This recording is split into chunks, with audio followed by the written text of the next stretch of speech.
pagbebenta ng ticketing, travel agency, travel tickets, yung ganun.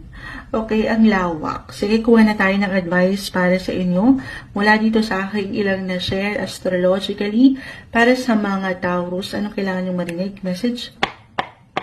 Guidance po, suwerte, pagdating sa trabaho, negosyo, mula sa ating napag-usapan para sa mga Taurus. Anong kailangan nyo marinig? Ayun na, add pa tayo dyan.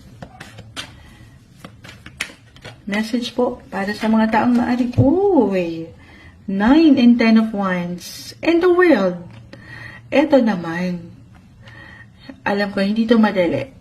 Para sa ilan maaring ramdam yung ilang ganap. Minsan, sabi ko nga sa inyo, the world, umiikot ang buhay. Ups and downs, highs and lows. Hindi madali. Or, isang trabaho na hindi madali. Siyempre, wala namang trabahong madali. Maybe this is a reminder na maging handa kayo. Andyan yung ilang stress, yung ilang bigat, yung ilang alalahanin, minsan sa pagod na rin sa trabaho, negosyo, or ano man yung ginagawa nyo, kung saan kayo kumikita, guys. Okay? Kung saan kayo nakakapag-create ng money. Ay, kung saan kayo natural, kung saan kayo pwedeng kumita pa. Hindi siya madali. Kaakibat